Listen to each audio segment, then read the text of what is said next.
नमस्कार, मी विठ्ठलराजे पवार, राष्ट्रीय अध्यक्ष शरद जोशी विचारमंच शेतकरी संघटना महासंघ आणि शेतकरी हक्क समिती महाराष्ट्र राज्याचा सदस्य आज या ठिकाणी पुण्यात शेतकऱ्यांच्यासाठी पत्रकार परिषद घेण्याच्यासाठी आम्ही आपल्या सर्वांना निमंत्रित केलं। आपण सर्वताला आपल्या सर्वांचं सर्वप्रथम मी या ठिकाणी शेतकऱ्यांच्या वतीनं आभार मानतो, धन्यवाद देतो।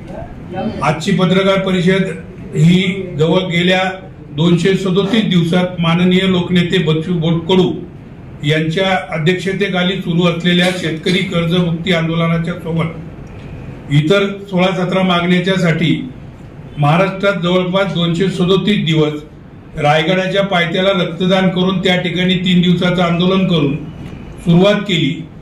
त्या आंदोलनाचं जवळपास महाराष्ट्रामध्ये 237 दिवस चाललं। शेवटचं आंदोलन हे नागपूरमध्ये 28 ऑक्टोबरला सुरू झालं आणि 30 ऑक्टोबरला राज्य सरकारने समितीला 29ला चर्चेला बोलवलं आणि 30 ऑक्टोबरला राज्य सरकारने शेतकऱ्यांच्या कर्जमुक्तीसाठी तारीख जाहीर केली। सरकार तारीख जाहीर करत नव्हतं म्हणून त्या ठिकाणी मोर्चा आणि महामोर्चाचं आणि एल्गार मोर्चाचं आयोजन करावं लागलं।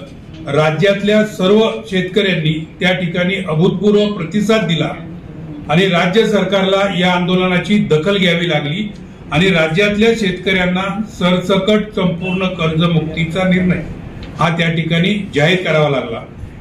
तो 30 जून 2026 पर्यंत ते शेतकऱ्यांची सर्व कर्जमुक्ती सोबतच शेतकऱ्यांच्या सर्व प्रकारच्या शेतमालाला गॅरंटी MSP बेस रेट हमी भाव देण्याच्यासाठी निर्णय आम्ही मागितला होता, तो सरकारने दिला आणि तो राज्यातल्या सर्व शेतकऱ्यांपर्यंत पोहोचवण्यासाठी आज या ठिकाणी आम्ही पत्रकार परिषदेचं आयोजन केलं होतं।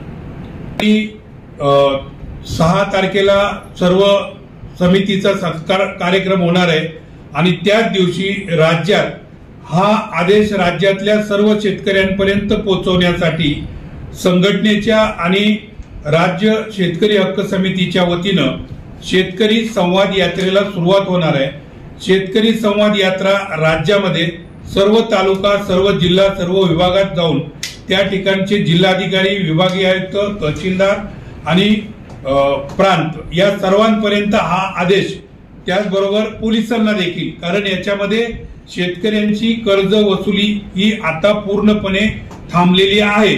यामध्ये कुठल्याही मायक्रो फायनान्स असेल, खाजगी बँका असतील, शेतकऱ्याची शेती घर किंवा संबंधित असलेल्या कर्जाची वसुली कुठल्याही बँकेला करता येणार नाही। कारण सरकारमध्ये आणि बाकीच्या काही विरोधकांनी यामध्ये थोडंसं चुकीच्या पद्धतीनं सोशल मीडियाच्या माध्यमातून शेतकऱ्यांमध्ये संभ्रम निर्माण केलेला आहे। तो संभ्रम दूर करण्यासाठी शेतकरी संवाद यात्रेचं आयोजन करण्यात आलेलं आहे। कोण संवाद यात्रेमध्ये मी स्वतः आहे, विठ्ठलराजे पवार आणि बच्चू कडू। त्याला पत्रकार संघाच्या या ठिकाणी जी आमची परिषद होईल यावेळेस इथं त्याला हिरवा झेंडा दाखवला जाईल आणि त्यावेळेस त्या शेतकरी संवाद यात्रेला सुरुवात होईल। शेतकरी हक्क समितीचे महाराष्ट्र राज्याचे प्रमुख महेश बडे सर आणि या ठिकाणी आमचे सहकारी चांद शेख हे या ठिकाणी माझ्यासोबत या पत्रकार परिषदेला आहे।